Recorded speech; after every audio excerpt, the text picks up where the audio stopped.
way you look at things. The things you look at change.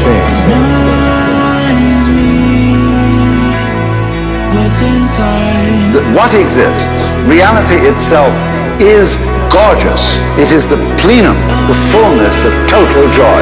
The universe is a celebration. It's a fireworks show to celebrate that existence is. Wowee.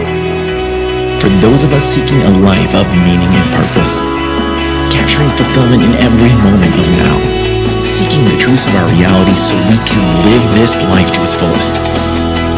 This is the Live This Life podcast. And I'm your host, Hugh Cummings.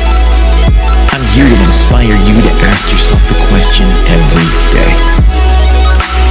Are you living? Or are you killing time?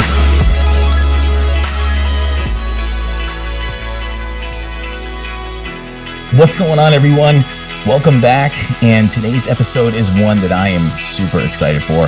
I have the pleasure of welcoming the host of one of my favorite podcasts to my show and share some of this guy's amazing knowledge with you all. This guy's knowledge and wit is something that can rival some of the top people I've ever met in my life. This guy's brain is an amazing container of wisdom that I can't wait to get inside of and see what stuff awaits us in this conversation. So, here is the host of the Expanding Reality podcast, Mr. Brandon Thomas. What's going on, brother? Welcome. My man, thank you so much. This is so cool. You're just awesome. You're just a damn delight and treasure to this realm. I just really appreciate you, and thanks for having me, man. I'm super excited to have you on here. I have had a guest list that I have just had not had the time to start diving down for this entire season. We've just had one subject after another coming up, and it was like, all right, it's time to hit the guest list. Who's the first person on there? And I'm like, I got to get Brandon Thomas on. Grateful, man. That was awesome. This podcast, when Spotify brings your stats up every single year, he's right behind Joe Rogan on my hours of listen to stuff. And I think the only reason Joe Rogan's ahead of you is because it just, when you put one on, it just keeps on going, and I'll throw it on like a Saturday when I'm working in the yard. So kind of like by default, he's beating you, but technically I think I listen to your show a lot more. So, you know, we'll take it. The metrics in the heart, in my opinion, and we will absolutely take that. Thank you so much. Plus, if we have to 3D it, he's putting out like 5 times the amount of episodes we are. So absolutely. Yeah, yep. Maybe there's something to do with it. But no, puts on a phenomenal show. I've learned so much from that dude. He's a huge motivator for all of us, and some incredible guests. We've actually shared a couple of guests, which is really cool. And yeah, it's a badass show. But honestly, honor to be on this one, dude. So thank you. It's an honor to have you, man. It's an honor to have you. It's like we were talking before we hit record. It's like I already feel like I know the guy. Yeah, just brothers. I get to talk to him, or I get to hear his voice all the time talking to me. So at least this time I get to talk back. So that's always the pleasure of having somebody that you listen to all the time and of being a guest on your show. So it is. It's one of the coolest things, especially because like we were hanging out here earlier, and I'm just like, oh my God, dude, this is awesome. I get a chance to get to know you better, before we hit record here. And guys, you, the audience, I'm sure you already know it, but if you needed a reminder, you have a phenomenal host, and you should be so grateful to have this dude. And thank y'all for tuning in, and absolutely support this man in anything he does. This dude's the real deal in every way. I appreciate that, man. Appreciate it. So yeah, we get acquainted through Ben Carroll. Ben Carroll, the sound wizard, I would say former guitar great, but we were conspiring about how we got to get Ben back on the stage with the guitar. He's talented in all the other stuff that he does, and I know he's going to listen to this one. So Ben, there's a conspiracy against you to get you back on stage at least one more time with Raw. It's going to happen, and it's going to happen. Yeah. Me and Brandon are present. Yeah, we're already facilitating the means. We have a whole huge elaborate thing that's actually occurring just for Raw to reunite on stage for our event that we will host. And I'm extremely excited about this, dude. So yeah. Yeah, Ben was a guest on your show, and that was the episode that turned me on to it, and I have never stopped listening ever since. I mean, you've got some amazing guests on your show, and some of the subjects you dive into on there are the exact things that we talk about on here. It's the stuff that is like the amazing what ifs of life. Like, even as far out there as they might be, it's like, well, what if this thing is actually true? The people that you have on there are knowledgeable in that field, and they're fully convinced whatever it is that's going on, like, that's actually a reality that we should explore, and that it's a potential. Yeah, dude. And it's so interesting you said that because I'm a magnet. I'll say it up top. I'm a magnet for incredible people. That's my superpower. Now, selfishly, of course, I want all of those people, or my responsibility rather, is to make sure that all those people are connected and doing well. And so that's sort of my thing here. But my core mission is to get people back to themselves. And I discovered that the way that I did that for me, which is all I can offer anyone ever, is my perspective, my perception. I've gotten a few amazing conversations with some folks, and because I'm a magnet for incredible people, I just happen to record it and put it out. But with those experiences, what they really taught me is that possibilities are endless.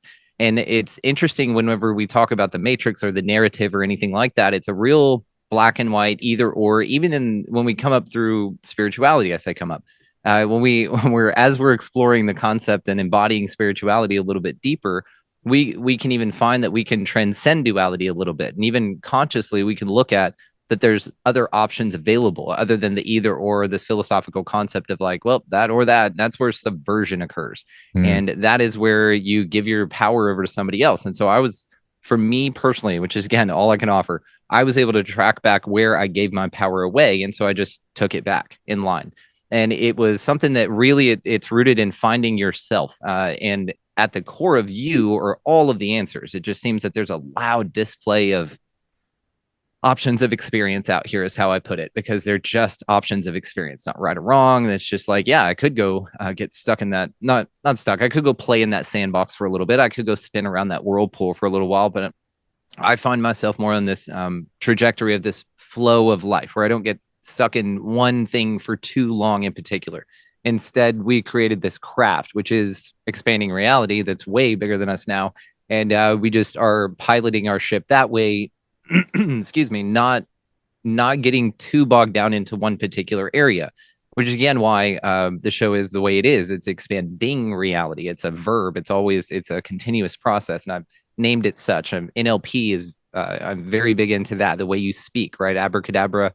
As I speak, I create. God, if you follow the Bible or even look into that ideal, God spoke the word, got into existence, everything into existence with the word rather. So whenever I really dove down where I was giving my power away, it was in the subjective comments of like, this has to be this way. And it's like, well, there are so many reasons why there are so many other options available. And really, it's one of those things. If you can just prove that there's a secondary option, not that it's wrong per se, but like that there's something else that doesn't define everything around this one concept, and that there's another option of experience, right? So this is where I got really deep into perception. This is where I got really into the way that you look at things, your RAS, your reticular activating system, which I'd love to go spend some time on. And so with this look at perception, this perception at perception, it just changed everything. And it allowed me to be free and to look at things as I choose to see them, which is just a game. First and foremost for your audience, I use the B word, believe, very, very sparingly, because again, I'm very particular about my speech. And beliefs is something I found to be just, first of all, it's just a thought you keep thinking. And second of all, it's something that I found very interesting with my introspection. I found that I had a few of those B words kicking around in there, and they, softened my desire for a sharper experience. And by that, I mean that it just took me out of the desire to really push my boundaries. And so again, what I discovered with this is just multiple options for things. So again, with the beliefs thing, the way that I like to say this is from a 1999 Kevin Smith film called Dogma. And it's an incredible movie. If you guys have ever seen this thing, they don't stream it. I think Warner Brothers bought the rights, but they just sit on it. They don't stream it anywhere. So you've got to find a bootleg copy from Amazon, and it skips right at all the parts with George Carlin on it. No big deal. That's what ours does. Anyway, so in that film, Chris Rock plays a character named Rufus, right? An angel that comes down. And he, in that, gave me a beautiful gift early on. And it's this line from this Dick and Fart movie. But man, my higher self knew I needed to see it, that it would ring a bell in me, that I would anthropomorphize and scale up as I do. I just go deep with shit. Even the simplest little thing, right? As above, so below. So in that movie, the line goes, I don't have beliefs, I have ideas, because ideas are easier to change. And man, when I heard that, I was just like, holy shit, that just makes like some of the most sense ever. Because yes, I was also reading the Conversations with God book by Neil Donald Walsh. Mm-hmm. And in that, one of the most profound things, he wrote that you never know how you're going to feel on any given tomorrow. And that's fascinating to me because it's so accurate, you know. And this is where like the conversation of monogamy comes up and marriage and all of these things, which you and I are incredibly happily married. Mm-hmm. Which how long have you been with your wife, if you don't mind? Oh boy, let's see. You can do it. 18 years. So okay, I've been with her for 22, married for 18.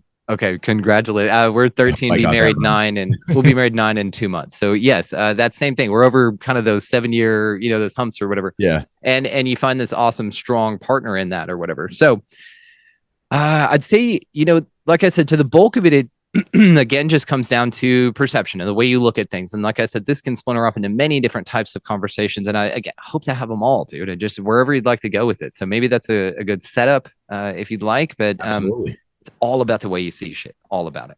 That's all that life is about. It's about the levels of perception. And we just keep building the layers upon layers of experience. 1 minute blends into the next, and the perceptions constantly shift and change. It's a recipe that once you're aware of it, you can sort of dissect the recipe as it's going on, and you can shift your perceptions as things are moving through. And it just, life becomes less frustrating. It becomes less of a daunting task. It becomes less of, you know, even the low times become less low, if that makes any sense, because in those moments, you're picking out the value of what it is that you're supposed to be going through in those tough moments. And then you're looking forward to that tide's now out, and now it has to come in. It's a law of the universe. And that's what makes life more rewarding and fulfilling. And that's what this show is all about. So you're speaking all my words, man. That's why I love this dude.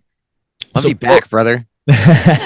Before we dive too deep, I ask a cliche question of everybody who comes on the show. Geez. What does it mean to live your best life, according to Brandon Thomas? Authentically. That's it. Live your you know, not for anyone else, just your most authentic self. And that's my mission here, is to give people back to themselves. I identify it very quickly. And that is my answer, sir. Yeah. Awesome.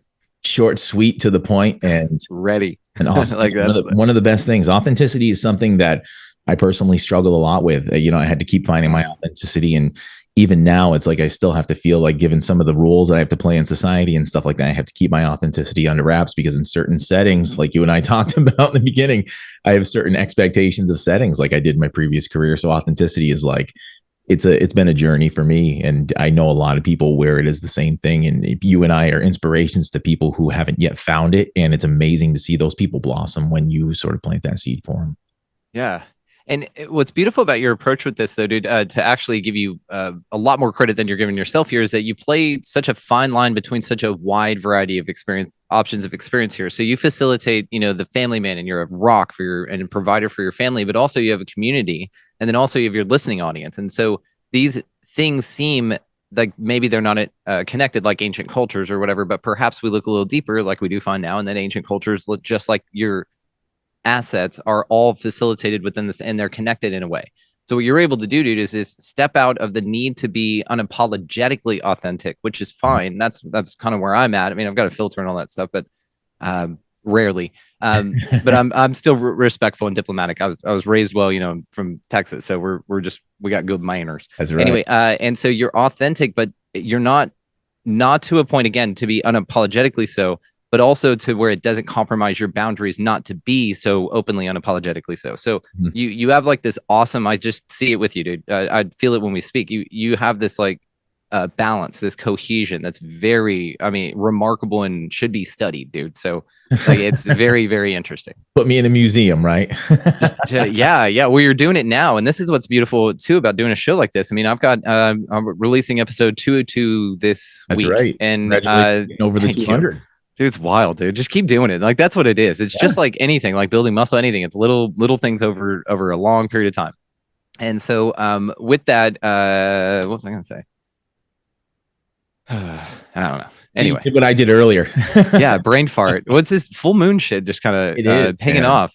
Anyway, so been a bunch of shows. I think what I was going to say is just keep going, and yet you're crushing. Oh, but it's a diary. It's a journal of your experience. You know, because my first show is totally different than where I'm at now. Oh yeah, but you leave it out there, and it's interesting. Yep, my first shows were horrendous. Like some of the first, they should be episodes of the podcast were horrible. But the thing is that I did this based on a podcast that Really inspired me through rough times. Totally transitioned my life. A Positive Head podcast.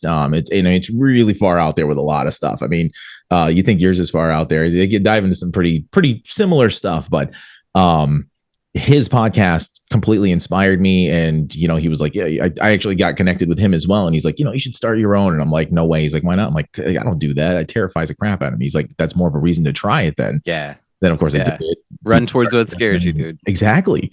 So, the rest is history, and now it's a speeding train I can't stop, but I don't want to stop. You're crushing it, like the background, like everything. It's just so profesh, dude. I mean, just you look like you were meant for it. Like you've been doing it forever, dude. This was like 3 months, though. I had to take a break between September and I think January of this past year because I had to redo this whole studio because I had like this tiny little corner right here with a computer monitor, and like the background over here was just this stale den that I have. Like, there wasn't much going on, and I spent months like just got the Rodecaster and got all the professional. I love it. So I know the Rode. There's nothing better than that, though, dude. So yeah, and that's a good message to everybody. You're amazing, by the way. Start your own damn podcast. And absolutely. Yes, please continue. Yeah, everybody should. If it's something they want to do, I've had people who, how can I do my own? And it's like, well, realize that it's a lot of work. I'm not going to sugarcoat that one. It's a ton of work, but if it's something that you want to try, do it. And if you only do episodes, at least you can say one day I did a podcast and here's my first few horrible episodes that I did. And that's it, And they're awesome and you'll love them. Absolutely. I cringe when I hear mine. Oh my God. But what made you want to start yours? That was one of the first questions I want to ask you is like, what actually inspired you to start Expanding Reality? I had a show that was called the Up and Atom Experiment. I drove a beer truck for a little while. I worked for Anheuser-Busch for like 10 years, 9.5 years.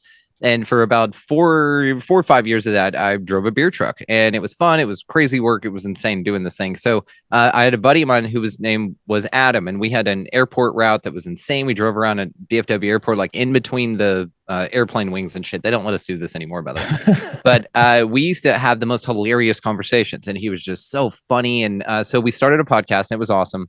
It included another guy that we worked with, and he was an atheist. Adam was a devout Christian, and then my wife and I were part of this as well. So it was the four of us, and then my wife and I are whatever we are, right? And so we had this whole conversation. We had about 50 episodes. Good luck finding any of it. I'm pretty sure I scrubbed it all, but it was a lot of fun. And then 2020 hit, and when that hit, everything just sort of like with everybody just sort of shut down. I shot for a gun for about a week, and then I was like, oh yeah, this psyop, it's expansion, got it. And then I moved on, and then I was over it from there. Maybe 2 weeks, but anyway. From there, I invited everybody to come back. I was like, hey, I'm kicking the show off. I'm going to rebrand it. And in that downtime, like I didn't stop. Like everybody else was like, oh, the podcast is done. I was like, no. I've got a list of a guest list. I had a list of, I don't know how many damn names on it. It's a green notebook. I still have it. And it just had just name after name after name after name of people from coast to coast, from authors, all of it really UFO and the freaky woo-woo and the paranormal. That's sort of where I was at. Exclusively with this. And then as that went, of course, I just happened to name the show Expanding Reality rather than This Is What Aliens Are. And we just started having more conversations, and my interests are so wide and varied anyway. As a touring musician for 12 years, that guitar went to China with me for a month and nice. Did that. Yeah. I mean, so I've got so many different interests in books and comics and all the fucking freaky woo-woo and amazing topics we talk about, psychology. I mean, just everything. And so it seemed easy, to just morph in. But when I invited everybody back for the show and the name change and everything, nobody else wanted to join it. So I was like, okay, cool. So I just started it off on my own, and here we are. So it's awesome, man. Yeah, it was a blast. And I've crossed off, and now I'll go revisit that list every now and then, and I'll be like, oh, I've had them on. I haven't memorized a damn thing or anything, but it's cool to go in there and see, for my now self, that my past self already knew that I was going to, put those on there. So yeah, it's pretty cool. It is cool. You've had a lot of amazing people on there and stuff. So basically, has it been everything that you thought you were going to do when you started the podcast? Like, has it morphed into something a little bit like off the rails, or is it pretty much in line? Because I mean, it is pretty broad in its focus, but is it pretty much what you expected? Is it like where you thought you would take it? And did you ever think it would get as big as it is? Because I showed you some of the stats the other day and sent you this stuff, even though I butchered where I thought you were at on the charts. But it's okay. You're still charting pretty far up there. I check out a few key podcasts every once in a while. And it's like, wow, these guys are crushing it. We're doing well. And it was interesting because like I answered you in the message, I don't look at it. So it was cool to kind of see where we are with it, because that is a metric that's important for folks. I know that we've done a great job of making sure that the guests are happy as shit and that they want to come back and that we have an awesome conversation and that we're very real. And because of that, I guess I get we are able to get the clout that then attracts, more of that, the people that require that. So it's been a fascinating process, dude. Really with this whole just sort of doing a show and then growing it. And with as far as the expectations go, I read a book. There's two books that I will say have absolutely changed my life. I'm a book whore. I've read so this stack of books. I'm on book 12 right now for the year so far. So I read just constantly. But Conversations with God, of course, the first one I mentioned, but also The Four Agreements by Don Miguel Ruiz.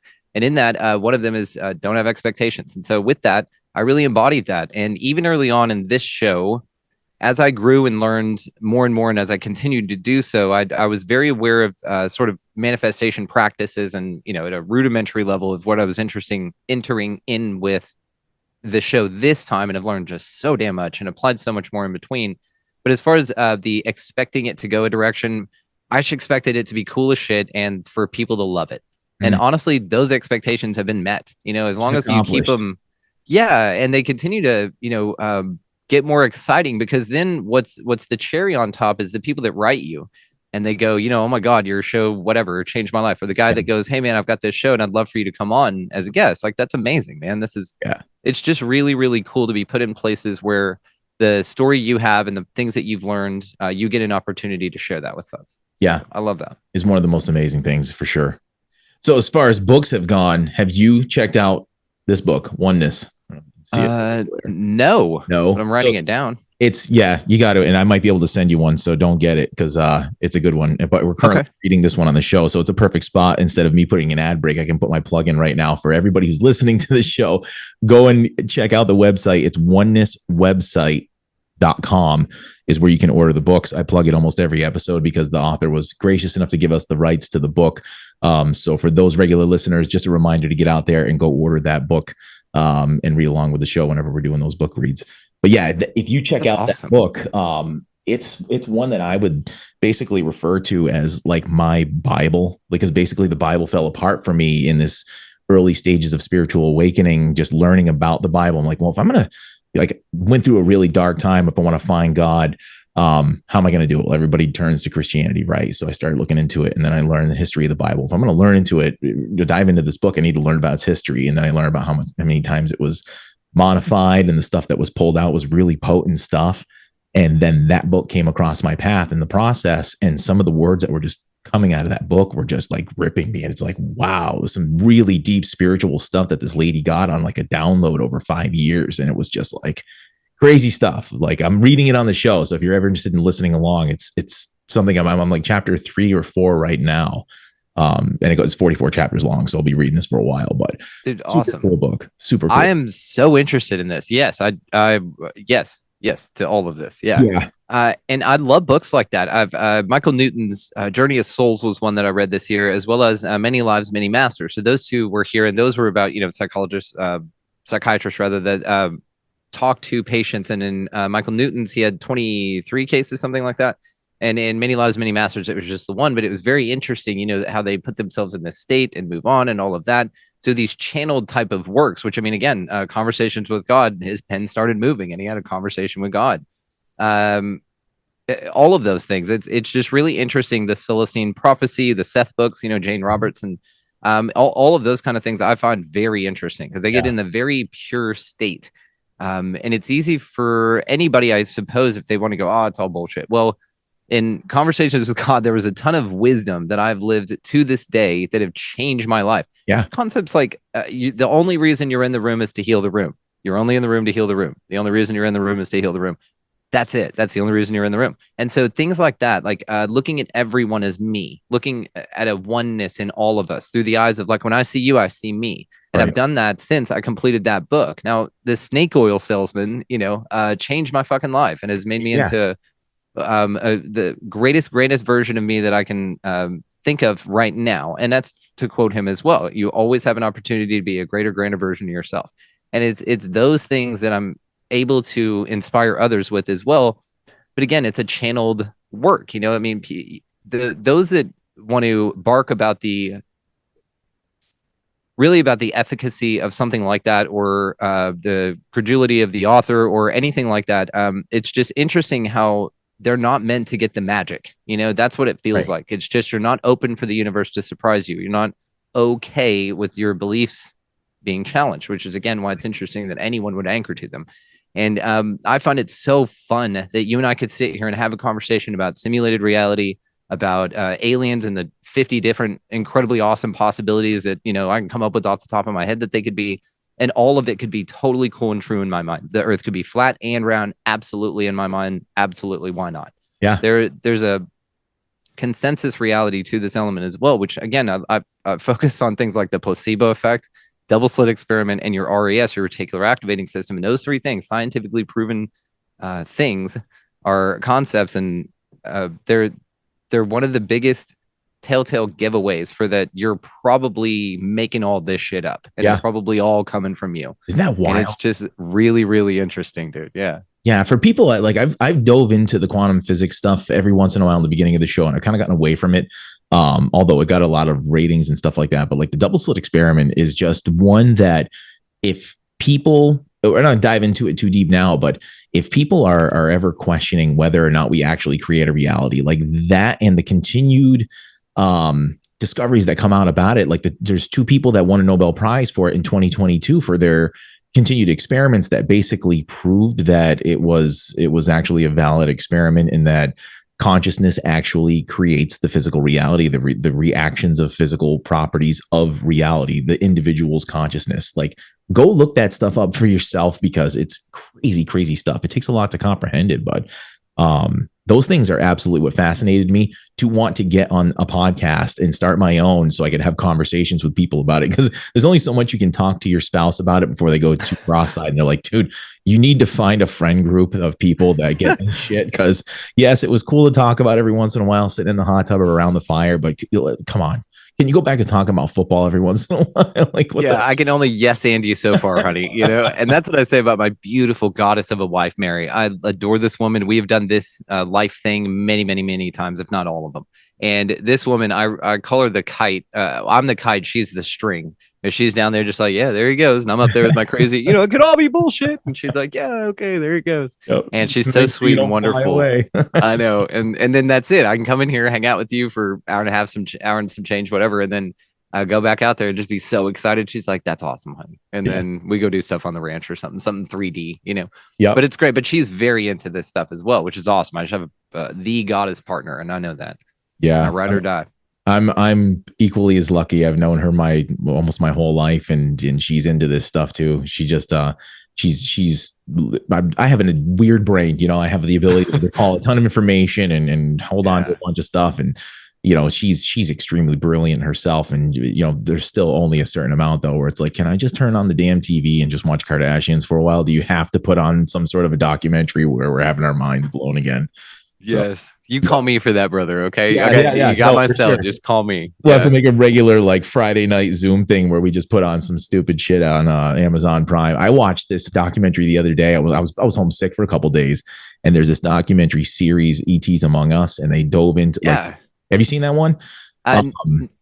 No, but I've seen parts of it, but not the whole thing. But I know what you're talking about. Yeah, it's awesome. If you went to Prime, the covers of 1, 2, 3, and 4 are all the same, like gray alien head. It's just one's like part 1's red, part 2 is green, part 3 is blue. Like they just have a different color, and then it's like ET's Among Us, and they talk about Antarctica or something like that. And the one I was diving into the other day was a whole bunch of stuff about Antarctica, and that's fascinated me lately. Like whatever the hell's going on there, whether the whole flat earth theory has one whole thing, but this one went into the whole thing with Admiral Byrd and the whole Operation High Jump and them going down there and their armada. And I knew about that, but it went in depth about, they took down 25 ships on supposed peaceful expedition to go explore that place, but they took battleships with them. Right after World War II, right in the middle of the Cold War. There should be no reason anyone was deployed anywhere. They were right in the middle of bringing their boys home. All those moms wanted their kids home. You're rebuilding. They sent a fleet out and didn't come home with all of them. Yeah. Ships got sunk, guys got killed, like a peaceful expedition. And the guy comes back and says, oh, yeah, we got chased out of there by things that can fly pole to pole in a few hours. And like, what? You go down those rabbit holes. It's fascinating shit. Dude, it is. And even before then, 1938, there was a crash in Bulgaria that the Nazis, all this is allegedly, so I'm just not going to say that in front of everything. Bulgaria crashed in 1938, and Nazis found it, took it down, took the pieces in 2 different U-boats down to New Schwabenland in Antarctica, and found all these lava tubes, and even whose grandfather? Klaus Anal Schwab's grandfather allegedly set up a base down there. And so we know what that Nazi wet dreams all up to. But I have a joke about this. So Nazis, when this is how deep I am into this shit, I wrote a joke about this. So Nazis were going down to Antarctica to get whale oil because they said that they had whaled out the Atlantic, right? Or the Arctic. Right. So they went down to Antarctica for whale oil. And the joke is that, so one could say that they went down there to become a whale oiled machine, because they ran all of their shit on it. Yep. And so this was the cover to get all the pieces down there and everything like that and establish this base, again, allegedly, and it's fun as shit. I don't know. But then in the late 50s, early 60s, when they were bombing the sky up there, Operation Fishbowl, like they were shooting shit up in the sky, and about 13,000 feet is a reported estimate at that area where they just exploded, and they shouldn't have, and they hit something allegedly. Right. So what the fuck is that about? I know. The flat earth theory falls apart for me. I've posed a few different things. They make a really good case, I gotta say. Like, I don't know if let's talk about it. I totally want to talk about it. I don't know if we're so much like on a flat earth. I mean, some of the hypothesis that I've heard, like definitely the fact that they were able to sort of map what was there a long time ago makes it kind of fall apart for me, because they supposedly have, maps from way before that they should have of what the area looks like without an ice cover. So that sort of that makes it fall apart a little bit for me. But the biggest part is how the entire South Pole stays illuminated for 24 hours and then nothing else does. The way that the model works out, the physics of it don't work out, because if you got the sun on a model, you're on a flat plane and you got the sun way over here, everything it would all in the middle be illuminated at the same time. Like that's where it falls apart for me. But if you picture it, if we were legitimately like fishbowl type thing, like the physics of living on a flat plane, my brain won't work that way. And it could just be the same thing as like, 2-dimensional can't picture 3-dimensional, 3 can't picture 4 or whatever. Maybe my brain won't work in the way of trying to picture flatland. Right. But if you picture how big some of the planets are in the universe, right? How many Earths can fit in just the giant red spot on Jupiter? There's like 13 or 14 Earths can fit in that storm on Jupiter.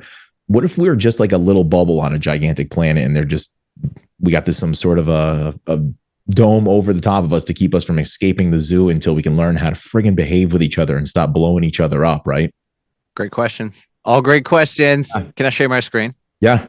Okay. Thank you, listening audience, audio only audience. I appreciate that. It'll be fun and worth it, because I have so many things to say about the flat earth thing, because it's so much fun. I love it. And it's so interesting to me. Thank you, my friend. And if you guys are listening to the audio version, if you want to see the video version, it is available on YouTube. Spotify will play the video version, and it's also on Rumble. So go check it out. And it's also locally on BNC TV. And you beat me to it. I was going to say audio only audience. Check the link in the show notes for the video version of this. Go check it out. Yeah, you got it. Okay, this is one of the most interesting things for me psychologically, and here's why. So what I've discovered in this process of perception is that I'm not 100%, by the way, certain of what's going on. I will absolutely say that. I have no fucking clue what's going on. But what I will say is I know a lot about what's not going on, and I know a lot about when I'm being lied to. Whenever I look at NASA, and that's a whole nother show, dude. Call me back for it. I'd love to have it. Whenever we look at NASA and the things that they're presenting, they seem... the diplomatic way to say is unaltruistic. And so if we look at things that are being unaltruistic fed to us, there you go. Yeah, there you go. If we look at that and we could say, hey, maybe there's something sus, I believe as the kids say, going on here, then the question becomes like, what are they hiding? Right now, that has been a fun rabbit hole to explore, because that's been the main thing for me. I know NASA's full of shit in the sense of what they're presenting to the public as real. Now, if it's a real model, but what they can't show us is that whenever they get out of low Earth orbit, it's fucking breakaway civilizations. There's like spaceships. There's all kinds of shit going on out there. They cannot let us know that for whatever reason. There's many again, rabbit holes that we can go down with this. But again, if it is, they're so adamant about you thinking that way. They put it in movies. They put it in everything. The Universal thing, right? And then, don't even get me started on the Paramount. That's Mount Hermon with the stars that go around it, or the fallen angels. And that's where they corrupted man. Okay. Excuse me. So with all of that, then you could say that perhaps there's some perception management going on in the arena of what this matrix, this system, the thing in the box that everybody's agreeing to, what that is wanting you to see this place as. And whenever something tells me what to see, that's when I know that there's more to see, is the way that I'll put this. Okay. So as a thought experiment, I check this out. Now, as far as like the distance across and being able to zoom in on boats and stuff and the curvature over distance, that's absolutely been proven. You can absolutely see that. The only reason they thought that was because their eyes didn't go that far back in the day. So that model persisted from there. Now, another thing is yes, I get the the ecliptic model as far as the sun floating between the Tropic of Cancer and the Tropic of Capricorn. And I understand this. Now, one of the things that may answer what you asked about, and again, this is all thought experiment. I don't plant my flag anywhere. It could be round, it could be flat. And really at its core, if I had to plant my flag, I'd say it's whatever the fuck you want it to be. If you get into a rocket and expect a ball to render under your feet, it will. If you expect there to be extra land, which is what we're going to talk about, there is absolutely that there. It's whatever the hell you want this to be, which is the concept I feel that they, air quotes, don't want you to know about, is that you are absolutely powerful. The secrets to all of this are right under your nose. And all you need to do is tune out the distortion that we talked about earlier by tending your own garden, going within. All them shits are in there. There's a dope ass, beautiful musical symphony of absolute wisdom going on within you. It just can't be heard over the bullshit out there. So as we continue to tune bullshit out, here's one of the reasons I love flat Earth. Now, if we're talking this glass dome thing, and we're talking this is an idea that Dave Zed and I, are you familiar with Dave, Generation Z podcast? Yeah. Love that dude. He stayed like 10 days at our house. We would, smoke pot, sit there at my table in the living room there, and just, I had this huge pad of paper, and we would just have different colored pens, and we're just drawing what reality is. It was fucking awesome. So one of those models, though, is sort of this idea, and it's more of the thought that it's a simulated reality where we're one consciousness. You can picture a body laying underneath this thing, like this is a apparatus that's got projections coming from the outside to simulate a clock-like environment and all of these things. And the whole goal here is it's almost like a game or a trip or something to get yourself, like if you took you and were able to split you up into a game, into however many, let's say 144,000 versions of you maybe. Oh. And let's say that that's what the number is, and that everybody else here is just an employee of this place that's facilitating that experience for you to be able to assimilate and come back together. So like when I meet you, brother, you and I are pieces of the whole. I know this. I sense this when we speak. And so you and I perhaps are here to beat the game, like an escape room or something. Right. In a fun way, though. I don't find this to be dire. I find you wanting to be here, and that all the things here are orchestrated for you, even though they may seem scary. You wanted that, which is I don't mean to say flippantly for those that have tough times. What I will say is that there's an emotional maturity level that come with philosophical conversations, which is what we're having here, a philosophical conversation. That's it. So one of the things, and one of the deals here that I've really been fascinated by is this concept of, okay, if what they're telling us is not accurate, then why would they want to tell us that? Perhaps there is extra land out here. Right. Now, what if this is the case? And what if this is the way that this place actually works? And again, I'm into the what ifs. Now, all you have to do is say that it's possible. That's it. What am I doing here? Okay. That's what I wanted. Okay. All you have to do is say it's possible. That's it. And for it to be possible, you just have to say that, yeah, maybe that everything that you're being told here isn't what's going on. And you only need to prove that in a small way. Now, again, we don't need to say this is what's going on, but to invite you to go down the trail of some critical thinking with this. Let's just think this through from a funsies perspective. So let's say that this model is more of what's going on, and that it's not just sort of a flat, encased, enclosed thing with some edges, and that all the other things in space around, but this is flat, and we see those little images, and that's meant to discredit, and I get that. But let's say that it's something more like this. Now, in a resource-hungry world and an environment to where commodities, resources, all of those things are so coveted and so interesting, to find out that there's an infinite number perhaps of resources out here, the little monkeys in the middle may question what's going on and may say, why are we doing this if there's so much abundance out here? Why don't we just go do that? So if that's perhaps the case, again, with the model, one of these models is this, dude, there's an infinite number of these. But again, this infinite plane idea, because there are many, many things that folks with their own optics have gone up without a fisheye lens and shown that this place actually is absolutely flat all the way to the horizon, as far as you can fucking see, no matter how high you go up. And I just find that interesting. Allegedly, again, one of the pictures, first pictures taken, I believe, what was it? It was something like this. It's basically this, that it's flat with an upturned edge. And this dude said this, forget when this was, but there was a picture taken of this. Apologies, this is all on the fly. I didn't know what we were going to talk about here tonight. Another thing is this. This is an old map from ancient Japan. And this was found. This was an old map. So if we're talking about old maps and how, interesting they are to depict what our reality perhaps really is, then this is one of them. This map is old as shit and it predates all kinds of stuff. So this was printed up in a newspaper as a find. But what they didn't, think about was that actually it was showing that there's a fuckload more land out here beyond what we're being told is the earth in which we inhabit. Right. So again, this idea, and I know these kind of things about an enclosed environment, maybe this is an energetic one, maybe it's not something like this to where there's some floating rock in space. Maybe it's something much more like this to where there's actual terra firma out there. There's terrain. One of the more interesting looks at this would be this terra infinita, extraterrestrial worlds and their civilizations. I got the book back there, but again, I didn't know we were going to talk about it, so I didn't pull it up.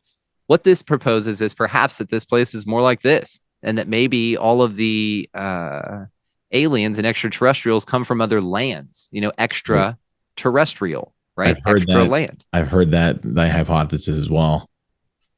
You can't rule it out. That's all I'm saying. The one thing I don't feel you can rule it out. Let me put it that way. Yeah, it's true. I mean, the thing is, you can't rule it out until you're able to go and prove it yourself. And they've basically prevented anybody from doing that. Like they've absolutely done that. You can go and land on that little tiny tip of Antarctica and spend $10 to go on a tour to dance and feed a couple penguins and stuff like that and turn around and come back. Like that's pretty much the extent of what you can do. Or you can sign yourself up for some really low paying job to go and stay down there for 3 years at a time. But still, you're going to basically be on a base scrubbing toilets and doing whatever little things they can have you do. You're not going to go down there and see what John Kerry saw when he went on his little trip down there recently. Right. A bunch of other political and, high class elites were able to see on whatever reason they went down there recently. Everybody's had this fascination of going down there over the last 5 years. Why?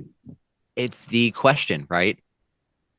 Because then you get into reality itself. Again, I don't feel that this place, what they're telling you is accurate. Now, again, what this is, I don't know. But what they're saying, this is what this is, I don't believe a fucking word out of their mouth, dude. That's just where I am with the they. And we know the they. And I feel, though, that that's their job. I feel that there's no bad guy here. And I feel that they facilitate the most powerful expansion of consciousness opportunity here. And as long as you are in that vein, you don't... when you're done with that, actually, when those lessons are over, just like when you use training wheels for your bike as a kid, you don't need them after a certain amount of time. So therefore, those lessons stop appearing in your life.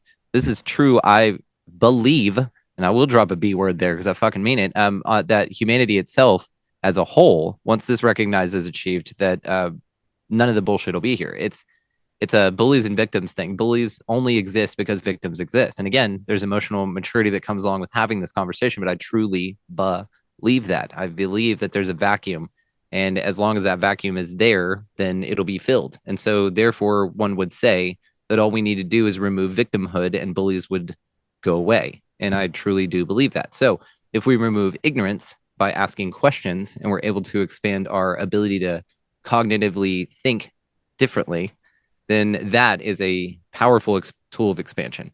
Because even just being able to have a conversation like this, Bubba, is a big deal because of the instant triggers, the fuck yous and all that stuff. And this, by the way, would explain your southern ability to see the sun. You have another one in this other ring here. There's just one other answer for it. Another thing would be that this sun actually reflects like a lens opposite to where it is. And so it would go because of the way lens refraction works. Yep. So people have looked at that. I'm not a flat earther. I will be honest and say that. I know it sounds like I'm making a diehard case for him, and I'm like, how do you fucking not believe? And I know it's also odd to hear someone, be so passionate about something, but also still go, I don't fucking know. Yeah. That's where I'm at. This is why you like the show. This is why I'm a magnet for cool people, because we can talk about this shit. And I'm totally cool. Oh, yes, and the fuck out of you, buddy. Let's absolutely go for it. Just another thing go ahead, please. The one thing that I don't like is being wrong about something. So that's why I'll never say, really? Yeah, I'll throw this out there, but I'm not the authority on it. And people will ask me questions. I'll be like, well, here's my opinion, but I leave it up for debate. I will debate things till I'm blue in the face, just because even if I believe in something, I'll challenge you. Even if we agree with each other, I will challenge you on the opposite side of the belief, because I want you to convince me why you feel that way. And I've discovered that about myself over the last few years, just because I've seen so many people stand hard on certain subjects, certain very touchy political or, environmental or whatever subjects. People will stand strong and die on that hill, but they can't tell you why. They'll only tell you that they heard it somewhere and that's why they believe it. They won't tell you the facts that stand behind it. So lately someone will say something. I'd be like, well, why you say that? Or I'll bring up the opposite side of the belief and try and challenge it, because I want you to convince me why you feel the way you do. Well, it's not up to you.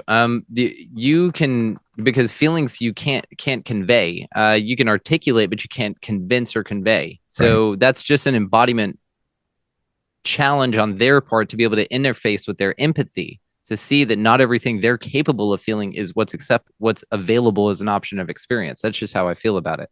Right. And so that's kind of where I'm at with it. But did you recognize it for that?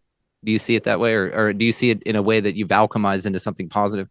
Yeah, because I want them to realize or not that they feel a certain way, because it's from articulable facts. There's certain things that have come up that have made people stand on a certain standpoint to believe a certain thing.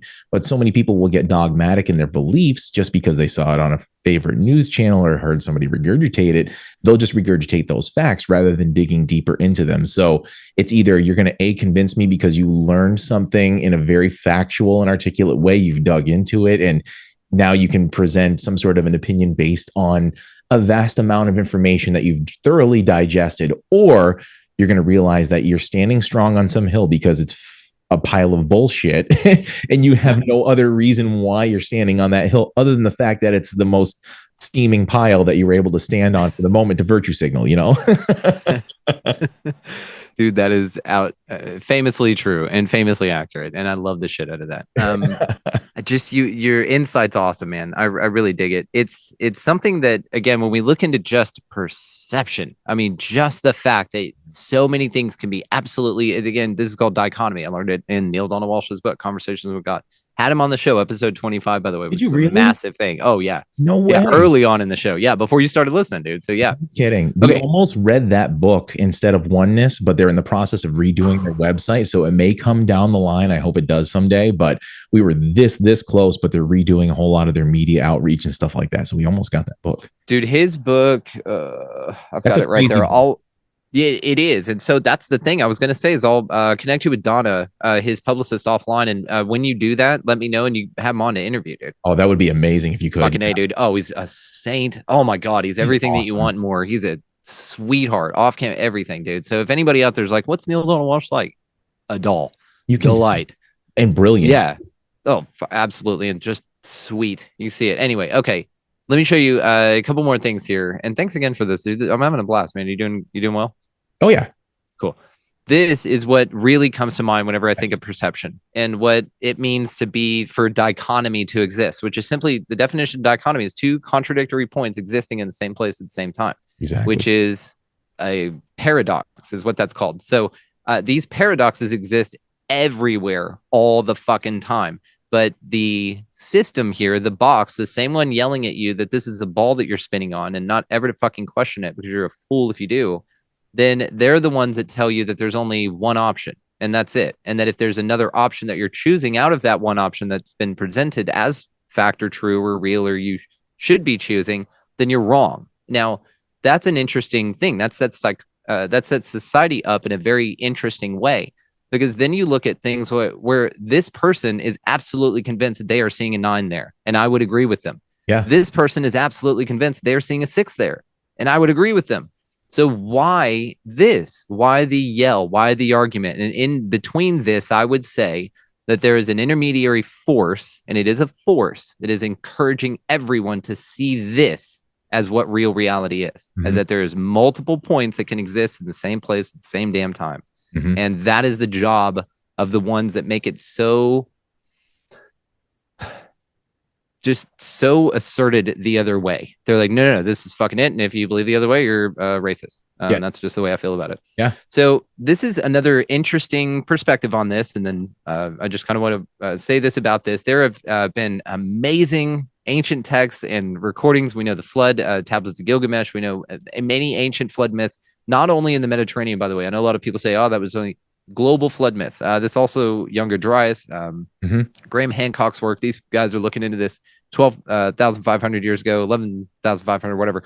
So, but either way, there's this interesting, again, back to this flat Earth model, that it doesn't necessarily exclude sort of this barrier. Okay, now the firmament is what this is talking about. Do you know what's on von Braun's death headstone? Oh, Werner von Braun. Oh God, what is that? Yeah, isn't there a Bible? It's a Bible passage. Yeah, it is. Okay, yes, it's Werner von Braun. It is Psalms 19:1, right? Is that right? Yep.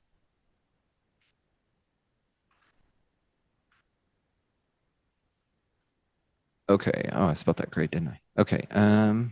Where is it? Okay, this is what is on von Braun, the rocket god, the one that got us all to the moon, allegedly, the one with the Saturn V rocket, the fucking Nazi that was torturing and killing people that they brought over here and were like, yeah, he gets a free pass because he knows some shit about combusting stuff.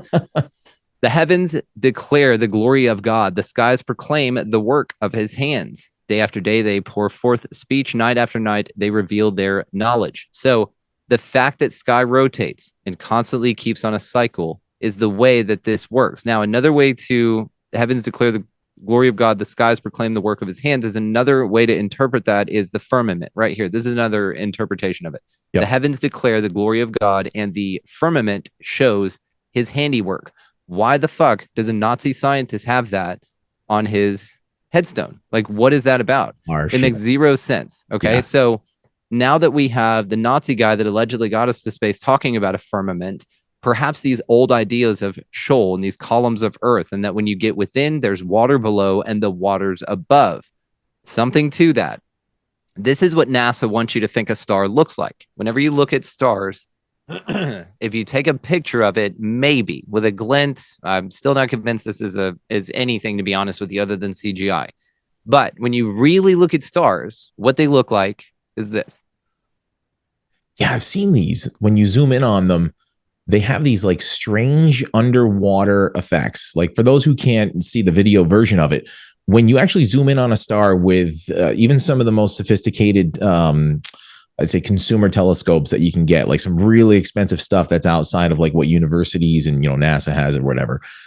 It looks like what if you looked toward the top of a pool from underwater, if you look toward the surface of a pool and you looked through like a tiny little pinhole, it's like basically the undulating portions of like water refracting from the wave tops from underneath. And that's what it looks like when you zoom in on them. It's pretty nuts.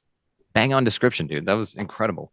Yes, it looks like you're looking at it underwater. And this is what's interesting, again, back to this Sheol idea, this kind of idea that maybe there's something above that is this. And then that would kind of explain resets where they occur, to where maybe, by malfunction, maybe by design, maybe by cycle, these gates or whatever, if that's what it is. And again, this is sort of a rudimentary ancient understanding of this, but they knew something was there.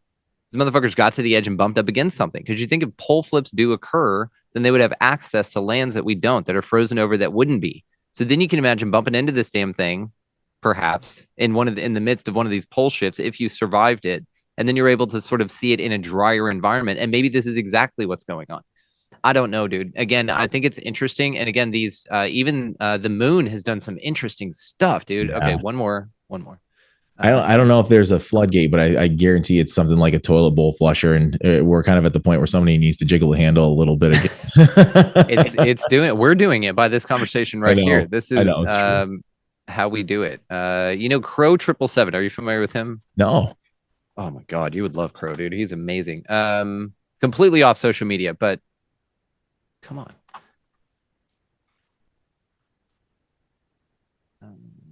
There is, okay, we're gonna have to go to the, okay, check this out. It's been scrubbed, but I know that I can go to TikTok and find it, no problem. I'm gonna find you on TikTok. I think that's one thing I realized I actually didn't do. Oh, it's over there. Yeah. We had a crazy video. I'll actually show you something cool. We had a crazy video go viral from my, okay, check this shit out. So this is where the guy zoomed in with his telescope and he actually sees like the surface of the moon ripple like you'd see like in the movie The Matrix. Like there's a refresh, like a refresh. Yeah, like it ripples across like when Neo flexes at the end of the first movie and like the whole thing just kind of like ripples around him and it's pretty wild. Yeah, and they show it in different wavelengths and stuff like that too. For those who can't see the video version, he's got it zoomed in with his commercial telescope, with his or consumer telescope, and the moon literally does this like weird refresh thing. Like I don't know what that could be like, other than somebody saying like that's just a digital glitch in the video or something like that. I've heard people try and debunk it, but there's other people who are like, yeah, it wouldn't look like that, especially through a spectrometer where you're changing the polarities of the picture and everything else. Like these people have dissected this and said that it's definitely not altered and couldn't explain how this happened. Which may be another reason that NASA is so full of shit. Maybe the moon is not a place you can go, is what I'm saying. Yeah. And it's interesting implications when you start thinking of things like that, right? And if that makes you feel triggered or claustrophobic or anything like that, let's take a deep collective breath together. It's all going to be okay. And you know why? Because it already is. And you know why else? Because you've got this, dude. This is what's called a choice point in your reality. You could say this dude's full of shit, and that's fine. I have no compunction about being popular or not. But what I will say is I find some interesting things about this place, and I will put them together with some psychology that I've learned through our daddy government that I've been looking at for well over 20 years. I was a raging conspiracy theorist, man, and I'm so grateful I shed that skin, and now I'm found myself in the realms of conspiracy analysts, as Charlie Robinson of Macroaggressions calls us. And it's so nice to be able just to sit there and look at it, but that absolutely left the correct taste in my mouth as far as authority goes and that system goes. I'm a lover of freedom, and it doesn't seem that the way in which it's being orchestrated here by being lied to constantly, which is a gift, by the way, and I'll talk about that. So I don't feel that that's an altruistic way of orchestrating a relationship. And so with that, I find that it's led me further in my life to see what they're telling me as the opposite direction to go. And as I've noticed more and more that I make choices in that arena, the quieter the bullshit is and that louder that inner voice of direction becomes. And man, it's beautiful. It's an incredible thing to wake up from the character you've been playing and to realize you were the actor playing the character, because it's a whole different game at that point.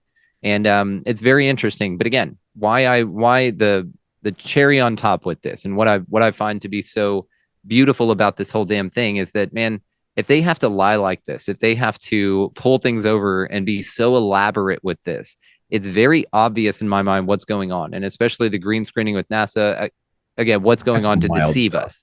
Wild stuff. It's wild how much like the green screen evidence that's come out of why would they fake any videos of being in the space station? Like, why would they do green screen stuff and fake it?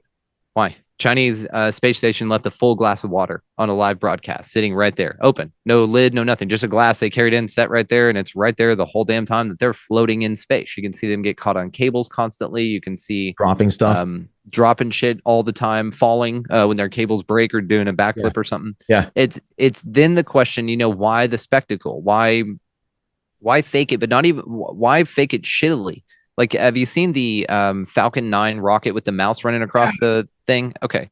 Like, what is going on with that? Why? In my mind, I'll tell you. Well, I won't tell you what's going on, but I'll tell you what I think.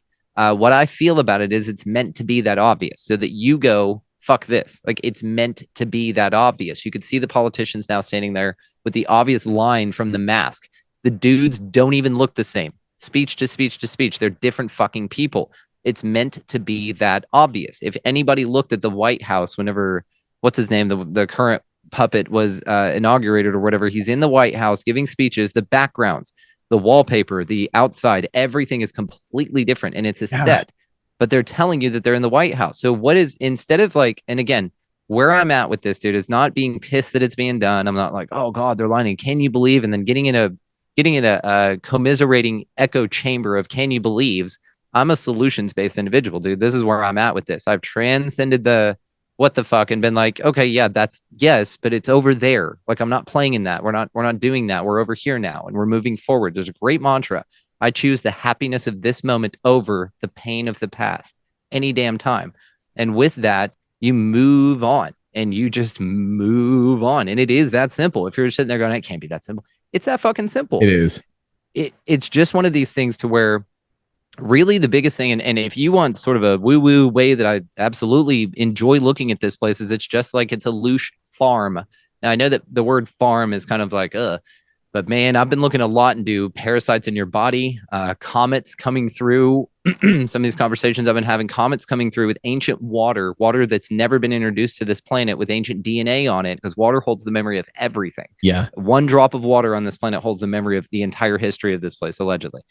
So again, these comets coming through your biology, maybe ET is in your gut. Maybe the gods and goddesses are actually your microbiome in your gut. Because if you think about it, you're a big Voltron character for about 75 trillion cells that are all just doing their damnedest to make sure that you stay in that form and can walk around and eat Cheetos and shit.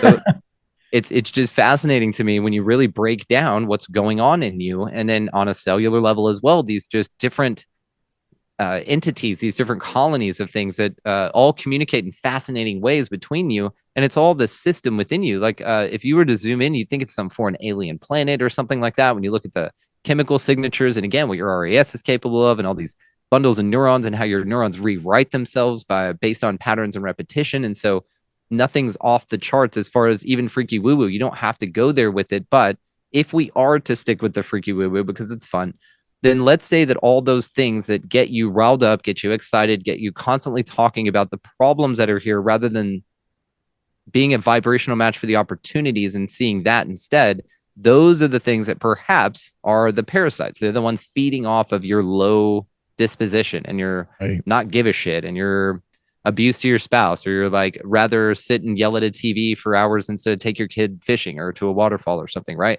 They're perhaps, I'm just offering an perception here, maybe there's a system that benefits from that.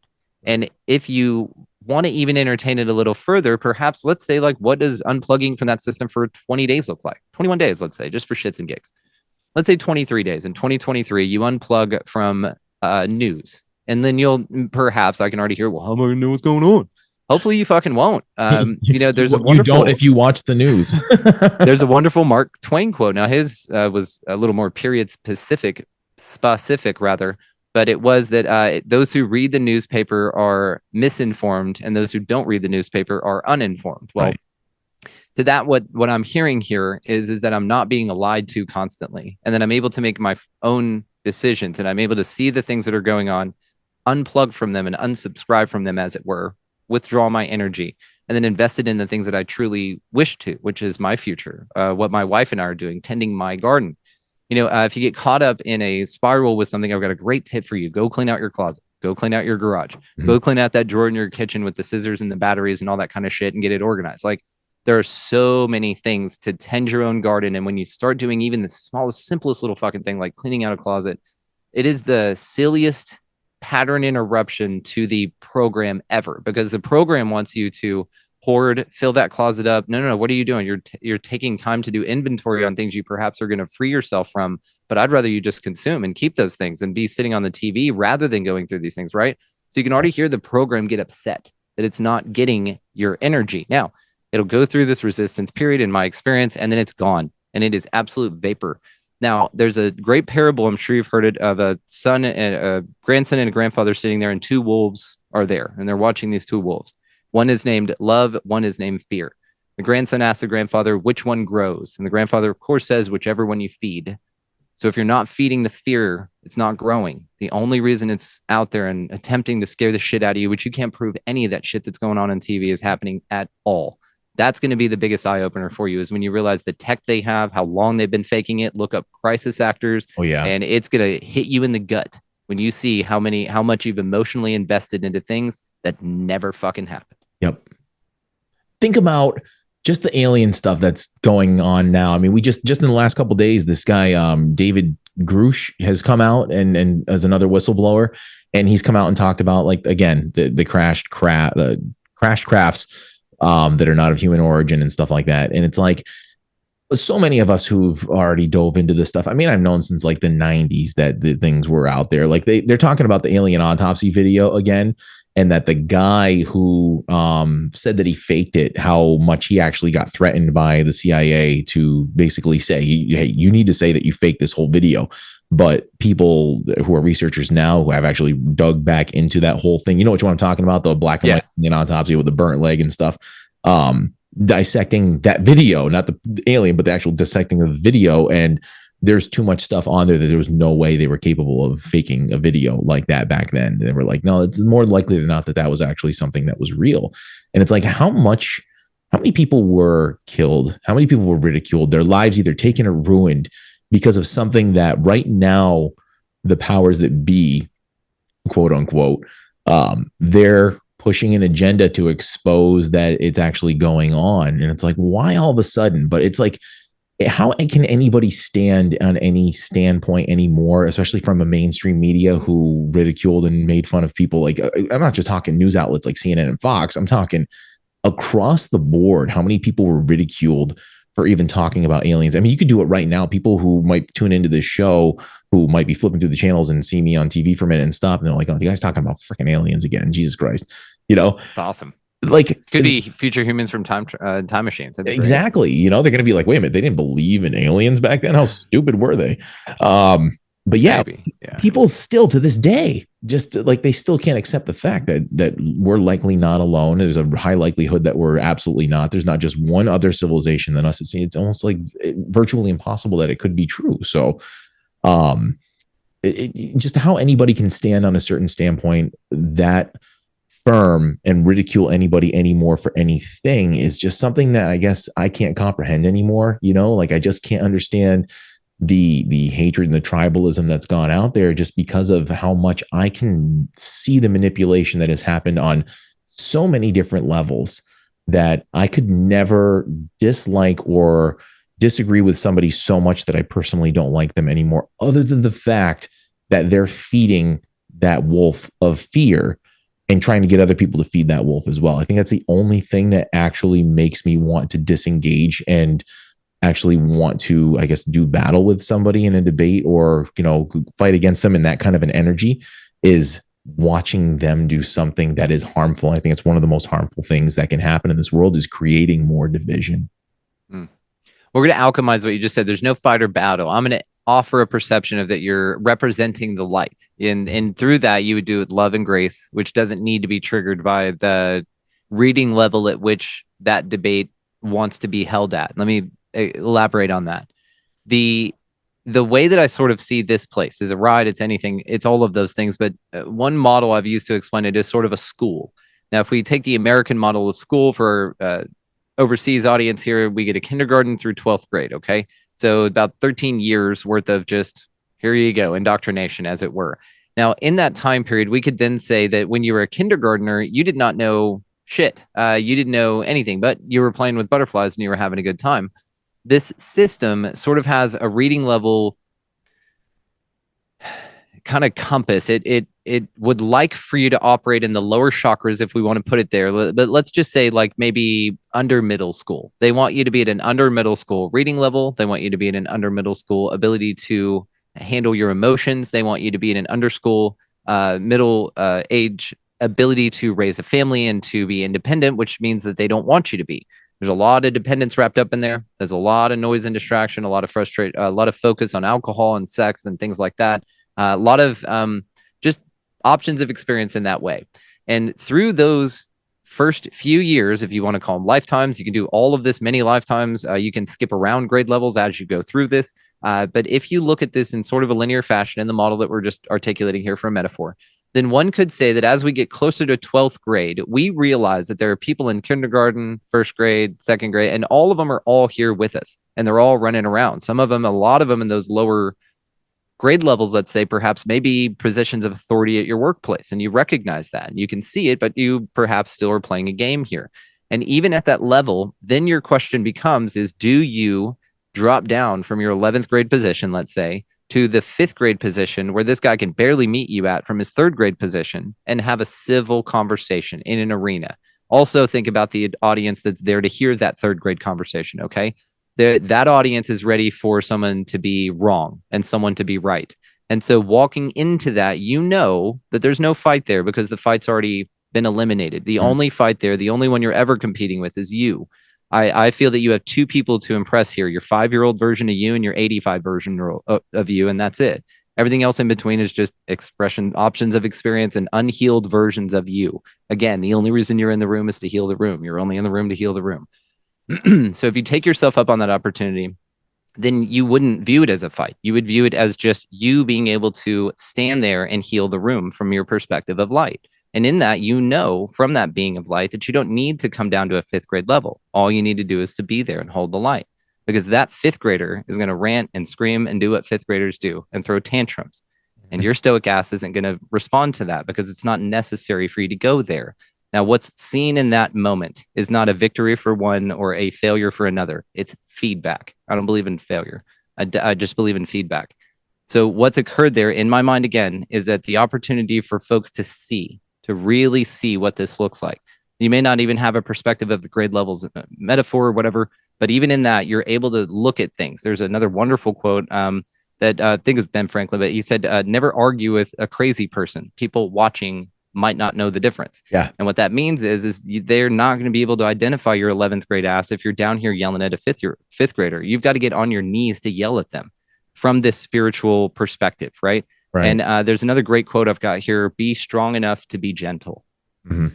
And that one is one of the more tricky ones to embody because of what it means. It means that you'd rather be alive than right. It means that you understand that there are people and unhealed versions of you, which is what you're presented with. And there are things in you to get you to respond, because what you're being presented with in physical form in front of you, perhaps one of these ideas goes, so I entertain it, would be that maybe that's a part of you that needs you to heal it. Because what's fascinating about this concept as well, even from linear stretch time, if our time here can be summed up in just little images, right? Snapshots that are then flipped together like a flip book or something, then where you are now, this page of your flip book, you are the best fucking guide for any version of you behind you. This is where you line everyone up and do your ancestor healing. This is when you line all your literal ducks in a row, because all of your ducks are you.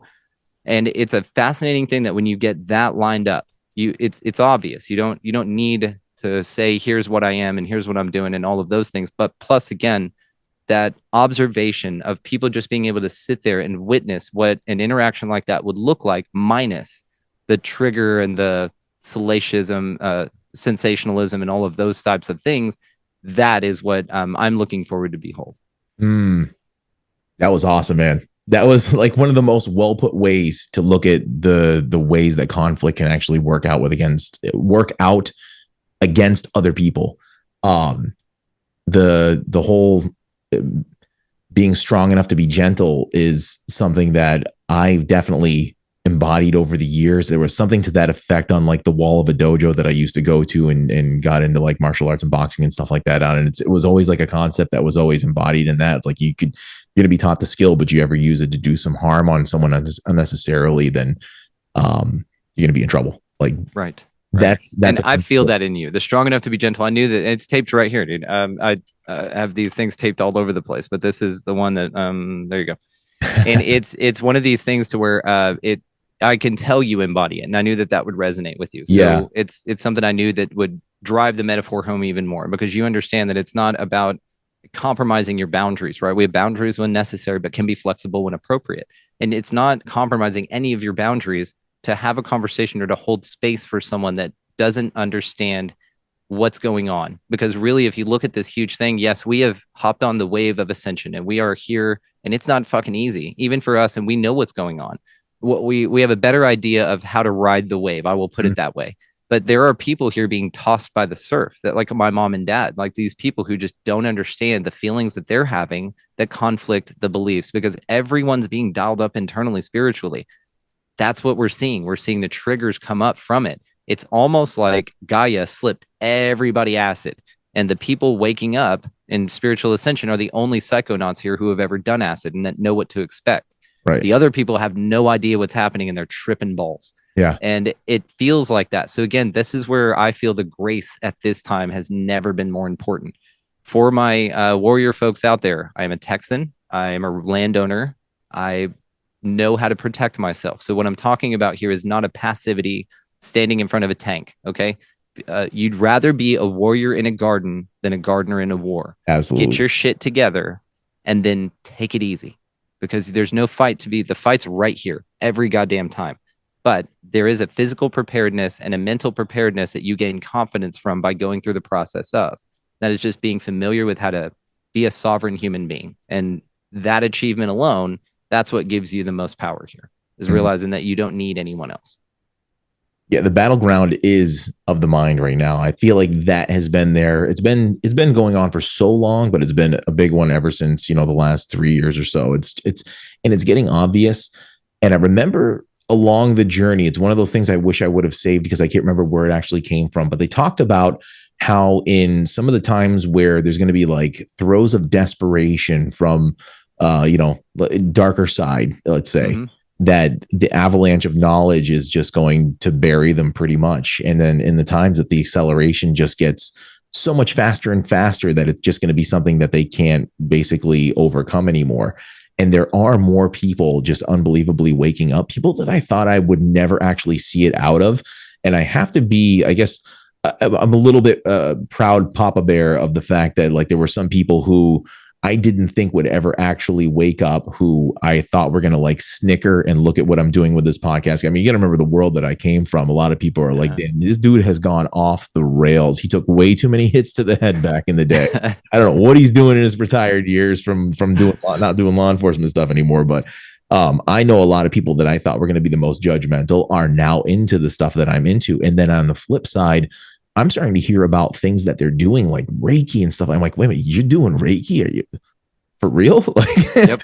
I barely dove into Reiki, and now all of a sudden, like you're somebody who I didn't think would even listen to what I'm doing. And you can tell the certain people who will drop hints. They don't want to straight up say like, hey, I'm following what you're doing, but they are. And it's like, if anything, whether you are or whether you're not, wherever you're getting the knowledge from, wherever you're expanding your reality from, come on. Yeah, it's a great thing to see, just because you want to see people waking up. You don't want to see people going through the growth pains that you were just speaking about. That some people are going to have a really hard time if spaceships start showing up in the sky in plain open daylight, or whenever they start Project Bluebeam or their false flag alien invasion thing that they're going to try and push on the public. But whenever that stuff starts to go up, people are going to freak out. If something like that ever does happen, whether it's real or not, there's people who aren't going to be able to handle that kind of stuff, and they can't handle some of the information that we talk about. I mean, even when it comes to concepts of consciousness, the potentials of reincarnation. I've had these debates with people recently. It's just kind of like, well,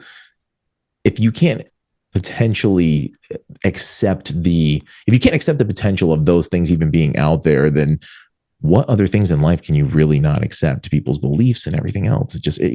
I guess I just can't comprehend how people can go that way. On the same token that I can't understand how people can be racist and be other things as well. You know what I'm saying? It's an outdated model. And at its core, I feel that the racism and all those things are pushed from the narrative, from the matrix. It's not a thing. I live in fucking Texas, dude. It's not a thing I found. It's a raised around environment thing with any nationality, any race, anybody, by the way. Anyone can be of this ilk, and it is a learned action. And so we just simply quit feeding that wolf. We quit feeding that.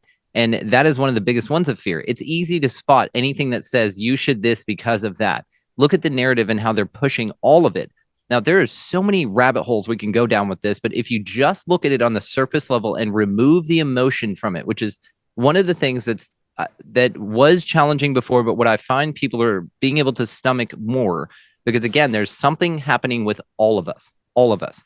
And as people are able to receive this information, they are able to sort of, for even a moment, look at it and go, I'm so grateful I know this. And then they're going to perhaps get yanked right back into it and yell and then be caught up in all of this stuff. But God, it's a gift. It's an absolute gift to be able to be shown these things and to be able to remove yourself emotionally from them, see them for just what they are. Yeah. Okay, cool. pause the role that you're playing as the actor, remember you're the actor, step out, observer mode, look around at the scene and go, holy shit, this is all just a game, huh? This is all just a bunch of make-em-ups. And actually, I could just go do something else, like anything else that I want, and be actually happy. Like, that is a choice people are realizing that is available to them in droves.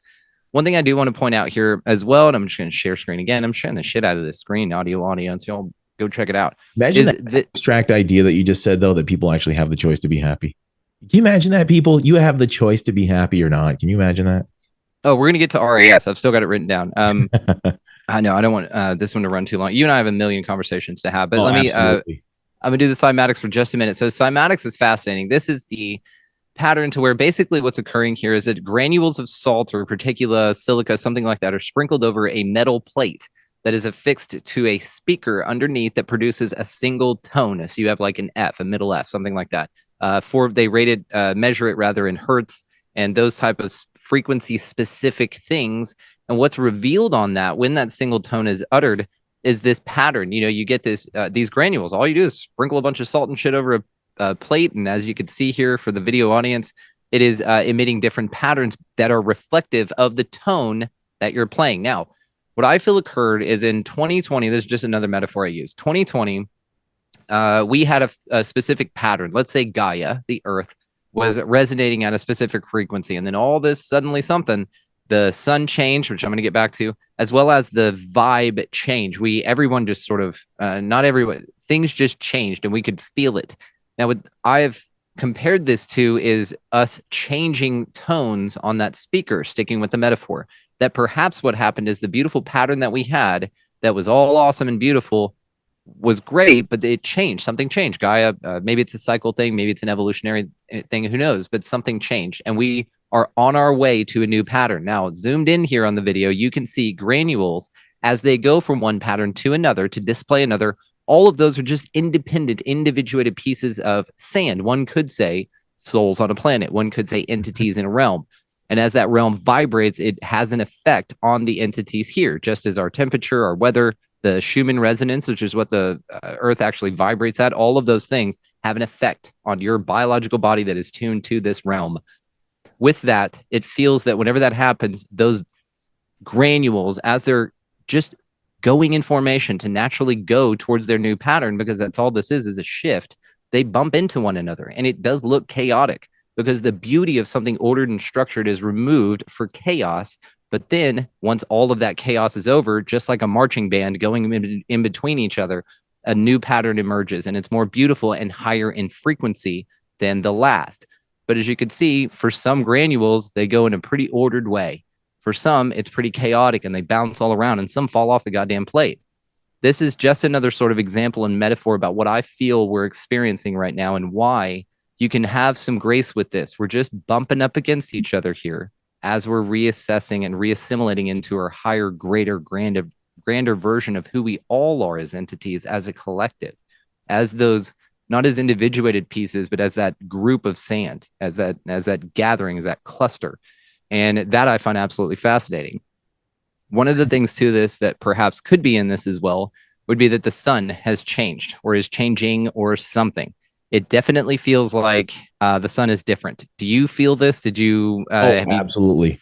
From when you were a kid, what do you feel is the difference? There's definitely a strength. You can feel the actual strength of the sun rays. Like you can feel the hotness of it. Like even in the middle of the winter, if you're outside, I mean, up here in New England, it's awful in the middle of the winter. It can get freezing cold. On a day where it's 10 degrees out, but the sun would be outside, if there was no wind, you could go stand outside on a 10-degree day as long as there was no wind and be warm in the sun. Like, I don't ever remember that. And whenever it snows, the snow's gone. A foot of snow will fall and it's gone, even if it's cold outside. There's definitely a strength and frequency change in the way that the sun is moving. And I'll tell you something else about after, let you go on whatever you were going to make your point on. And I'll tell you something else about the sun after. Okay, cool. I'll bring you back to it. My man, I love this. So what it feels like perhaps is happening is that, yes, the sun has changed. I remember it being a little less harsh, a little warmer, a little yellower when I was a kid. And that wasn't that long ago. And then now it's much harsher, like you said, brighter, more intense, I would say. I don't know about harsh. Maybe that's just the way we're perceiving it now because we're upgrading to be able to receive that. But it seems that it corresponded pretty interestingly with, again, sort of this kickoff, this new frequency here. Now, what happens with additional light in a dark space? It shines light and all the fucking shadows start scurrying, which is perhaps what we're seeing here with all of the air quotes lizard turds sort of really going for it now, really going for it. Is because there's nowhere else to hide. There, and by that, it's a literal manifestation, but also it's a metaphorical one in the sense that we can't be bullshitted anymore. Like we're done with that as a collective. For the most part, there's still some granules, getting in line, but finding their place in this place. But really, it feels like ayahuasca did this for me. But on a grand scale, it seems like you've already come to this awareness and didn't need ayahuasca to facilitate that for you. I can't bullshit myself.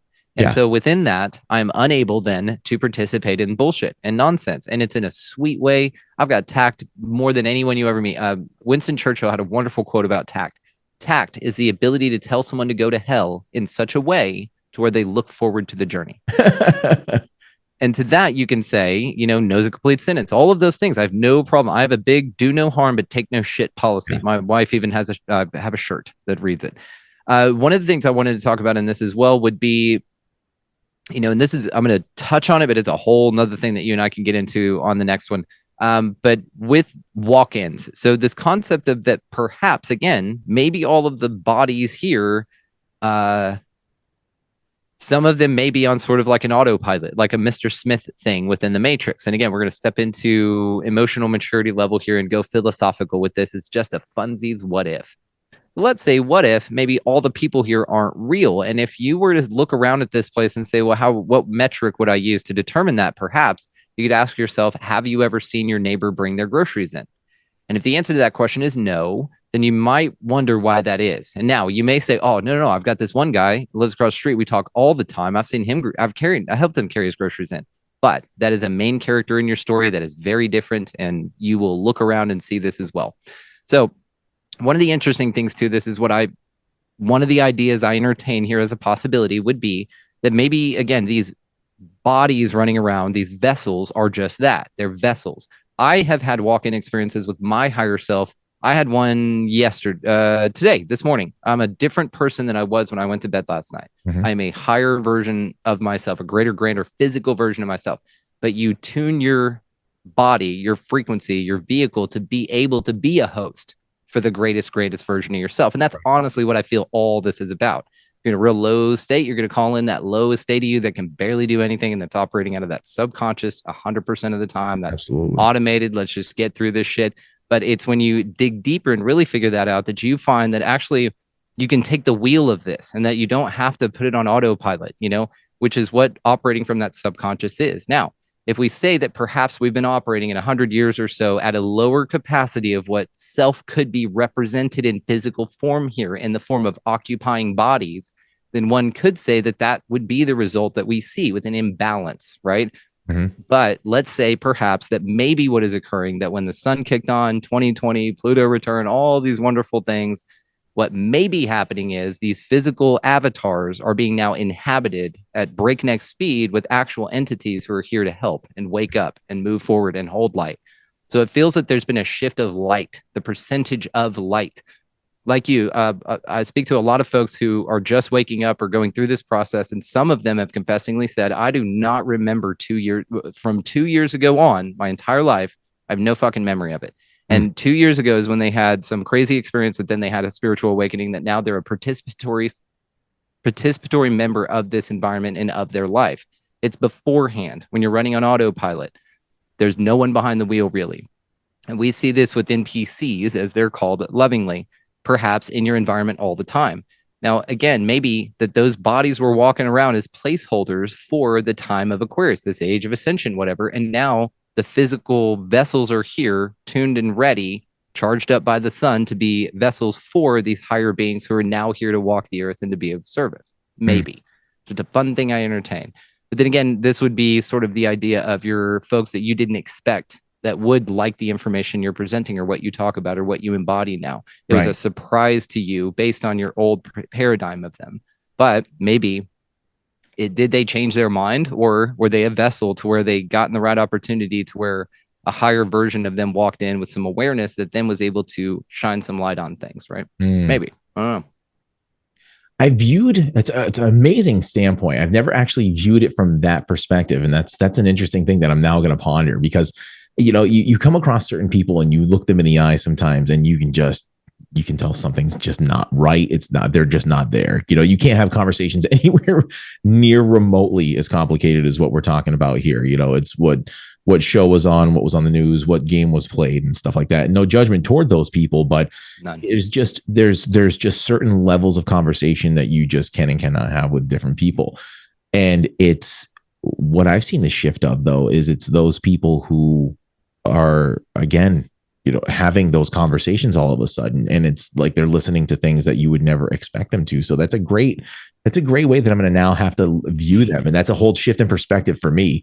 And the way I've always basically described a way of how a shift in perspective, like that singular thing, a more common way of doing it. And I talked about this early on in the podcast, and I love this analogy. Is when you look at Monet's paintings, are you very familiar with the life of Claude Monet? No, not as much as you are. So I got this from my whole museum world time that I spend doing things in museums. But that Claude Monet, if you look at his early paintings, they're very detailed, very ornate, very, his impressionist painter, where he used small spots of color to paint, almost not quite mosaic, but it's an impressionist painting. So they were very, very bright and vivid color landscapes of people back in the day with their big ornate dresses and their umbrellas and the top hats and everything else. As the years went on, his paintings became a bit more drab. They were very washed out. They were very purple and grays. And he'd paint, a swamp at sunset with a bridge going over it, but very washed out, very blurry, not as detailed and vivid as they were early on. And then there were certain paintings where he'd, maybe paint a house and it would be in this very bright red color spectrum. And then he'd paint the same exact painting, but in a very bright blue color spectrum. When you look at all those paintings, you just be like, wow, his paintings just kind of went from really good to pretty washed out to just like, why is it all blue? Why is it all red? Well, when you learn that he had cataracts and he had major surgery on his eyes, he actually started to lose his vision. So that's why those paintings were washed out. And then when he had his surgery, it got botched. So when he would paint something, he'd cover one eye and he would see a color spectrum in one sense, and then he would cover the other eye and paint the same painting again in the other color spectrum that he saw with the other eye. So now whenever you look at Monet's paintings, you will never, ever see them the same way. You'll look at something and be like, oh, that's a Monet painting. And that must have been when he was younger. That must have been when he started losing his vision. And that must have been after his surgery.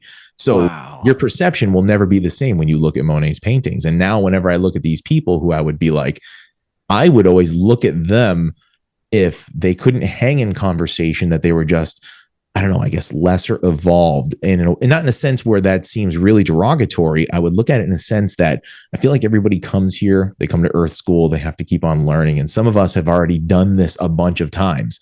Some of the people who are here who, maybe aren't picking up the ball so quickly are younger souls, or they just keep on coming here and they're not learning the lesson. They're coming here, they're smoking and drinking themselves to death. They're going to go back to the grave and they're going to have to do this stuff all over again. I look at some of the older people that I've seen in my life and it's like, man, they just aren't getting it. They're going to be coming back to repeat this lesson over again. They're just not learning much in this lifetime. But again, what you've sort of put that maybe that person is just a placeholder rather than being judgmental of the fact that they're not learning anything or unevolved. It's a completely different way to look at that perspective. So you have now changed my view of looking at those people in a whole different way. I'll never be able to see them the same way again. So thank you for that. Thank you for that.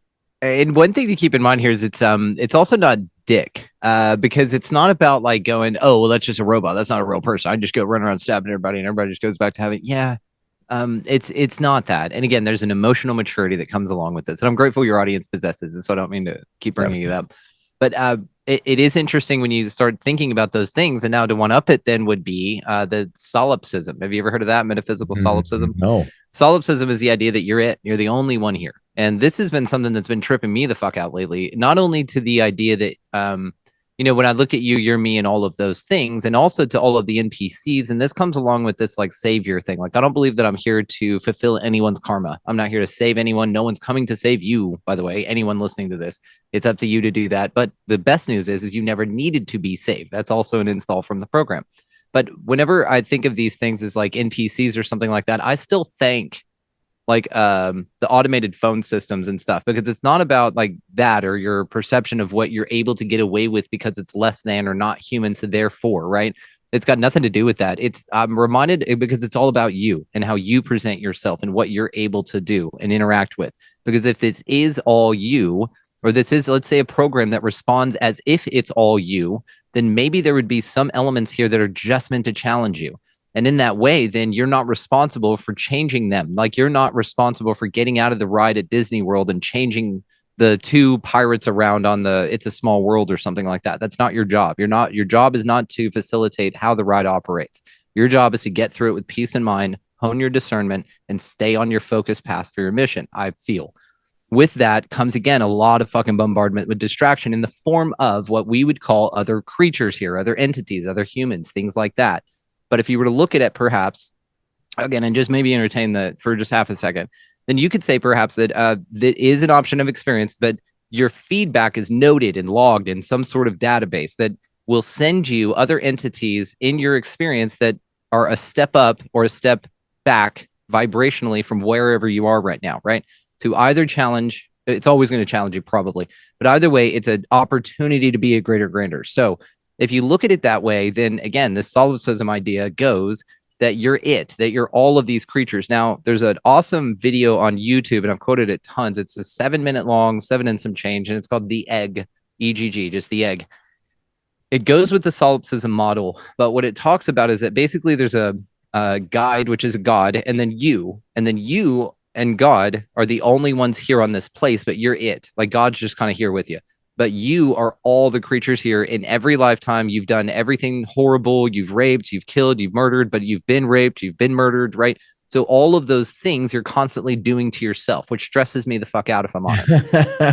Because it tells me that we got a long way to go, right? As far as that goes. Now, if you fully embody in that, again, perhaps it's another option experience that you can be overwhelmed in this place by a responsibility to heal yourself on some spiritual level. Maybe it's just, again, another level of a psyop that stretches beyond the confines of this zero to death birth life thing that we have going. So if you look at it like that, then perhaps, and what's really kind of tripped me out lately is like, maybe your reality ends right here, right here. Like as far as you can reach your arm out in any direction, let's say the Vitruvian Man, for instance, maybe that's all reality actually is. And let's say that maybe your arms and shit like that, you don't even need, back to that brain in a vat type idea to where you're just being fed information, because this is the way. If you go down the simulation thing, and I know we're talking over big things here real quickly, but if you go back to the simulation deal, then, this idea that it would need to be huge and massive and a planet-sized computer to run the thing to simulate all of these things, maybe. But again, that's Nick Bostrom's idea of what a physical simulation would need to look like from our perspective if we wanted to build one. But what I would say is that it doesn't need to be that complex. Therefore, it doesn't need to be that far out of reach. All you'd really need to do is to be the absolute shit at being able to apprehend the perspective of the occupant. That's it. You can simulate vastness with an environment. You could simulate that you're standing on the edge of a Grand Canyon. You could simulate that other people are here with you that you're talking to.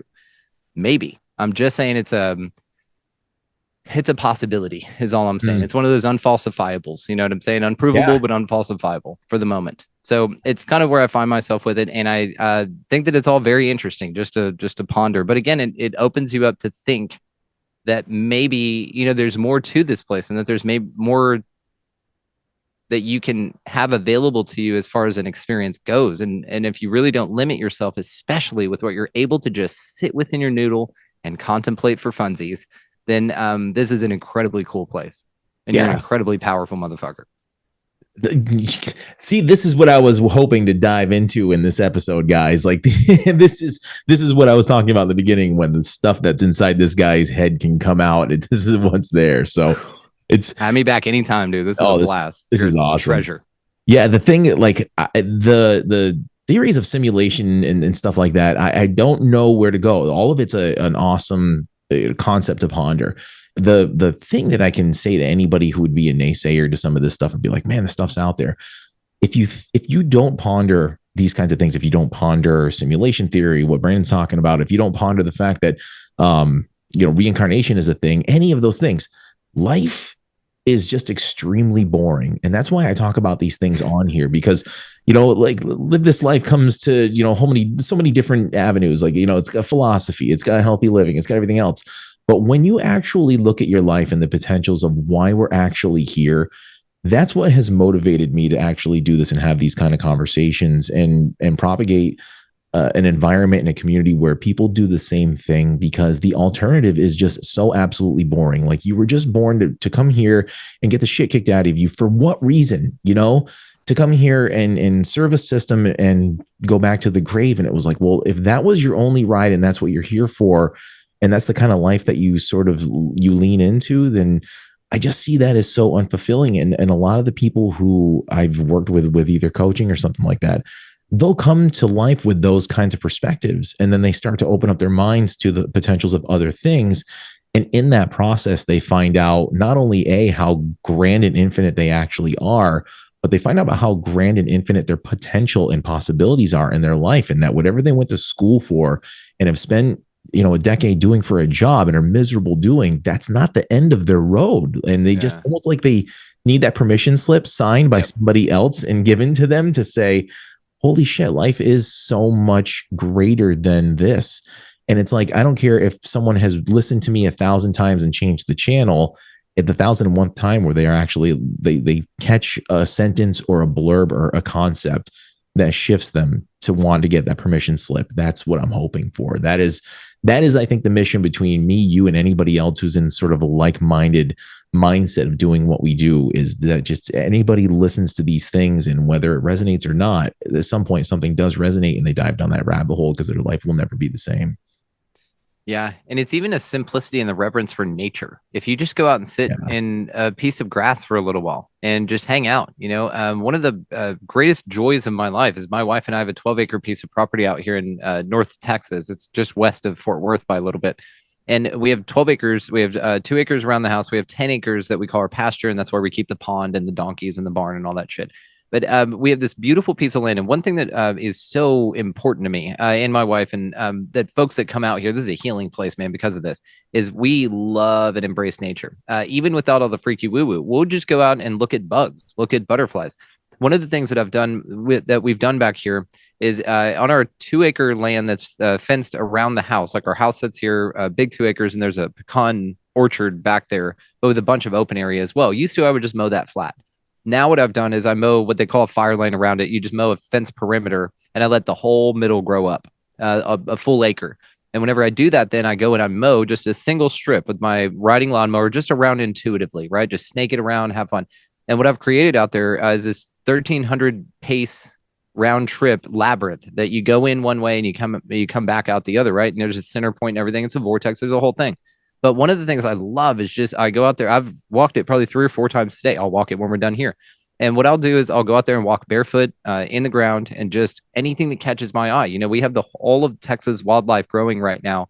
And we have 5-foot tall dandelions. Did you know that they grow that tall? No. If you don't mow them, they grow fucking tall with a bunch of dandelions all over it. So we have all these wildflowers everywhere that has pulled in all these pollinators, and we just walk this thing. And so the reverence for nature can be found as well.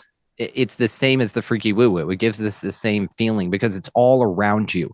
And again, there's something that's told you that you'd rather be on the couch and you'd rather be inside. But I can say that if you trade that idea out, my dog agrees. If you trade that idea out for a walk outside, 20 minutes a day in nature, change your fucking life, dude. Absolutely. Change your fucking life. And like I said, barefoot on any ground. It doesn't have to be grass, whatever. Just put your bare feet on the ground. It's called grounding. You swap ions with the earth. It's incredible for inflammation, all sorts of things, but really a connection I've felt. And again, this reverence for nature can get you into that vibe as well. Absolutely. I wouldn't trade where I live for anything. I have 14 acres of like mountain, and it's literally quartz granite mountain. So, I mean, we get this like some crazy awesome energy here. We get lightning strikes on this mountain all the time around. It's kind of freaky, but we're awesome. We're just like on this peak of the mountain where we like see the sunset from behind the house every night. And that was one thing I was going to tell you about the sun, actually, before I forget to say that. When we were having our conversation about the sun, I've heard about different weird things that might be going on with it, and how the Inuits in Alaska are saying that some of their ancient monuments that they've had, centuries, maybe a millennia, they are not lining up with their solstice and equinoxes. Like the sun is definitely off of its typical track. So I'm like, well, hey, for shits and giggles, I've lived here for 11 years now. I'm going to make my own little equinox markers. So I did, and they're not lining up. Like my equinox shadows do not line up, and I'm on it by the day, and they don't even line up within 3 or 4 days of each other. And I'm like, yeah, something's extremely screwed up. So think about that orbit wise. Think about that, what that actually means. Because they dive even so far into the precession of the equinox. I've heard that might causes of why we're having some of the global warming issues, why we're having some sun strength issues, because of that wobble of the planet, how it takes 26,000 years for that wobble to go all the way around. And 13,000 years ago, the northern hemisphere was tilted farther away at its peak, away from the sun. So that was our ice age. And right now we're on the opposite side of that 13,000 year cycle. So now we're pointed closer to the sun of the northern hemisphere. So that would explain why we're getting more northern pole melt and why Antarctica doesn't have as much melt as what we're seeing in the northern hemisphere during the summertime and stuff. So, and it would explain why the strength of the sun up here is a little bit higher, and why some of the precessions of what the solar patterns are doing, it's not lining up as much as it used to with some of the markers that they've had in the last few thousand years. So something else to throw in that hat of what ifs, right? Yeah. Maybe the simulations algorithm said, okay, canter it out a little bit on the realm and make it a little bit like this, simulate these environments and do that. Maybe the kid that's looking at, his dad's science project there on the table that is us, he just turns it a little bit. His dad runs over, no, you're fucking everything up. And everything, goes into a different ice age, right? It's this little shithead 2-year-old. Yeah, running it exactly like Lego movie with us. Yeah. And that's what really this procession is. It's this kids nap time on there, and we've just marked it as 26,000 years, but really it's like 5 minutes over there, and every 5 minutes this kid comes down and shakes the taps on the glass of the aquarium. Maybe. Oh man, it's fascinating conversation. We could chat for hours.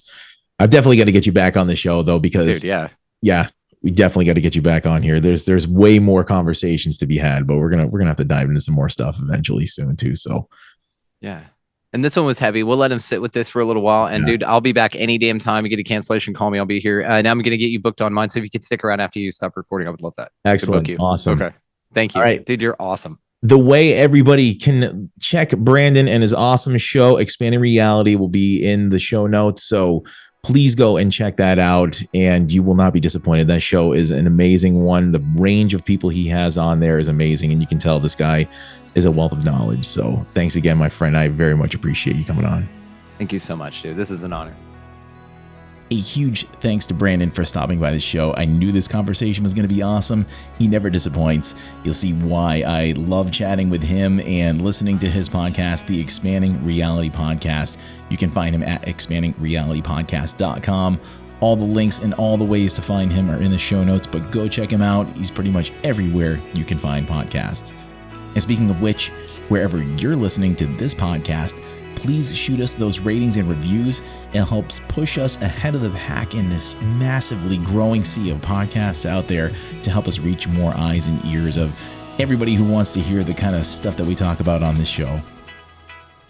If you are a conscious thought leader, an expert on inspiration, or have your own amazing story to tell about how you've manifested your best life, we want you on the show.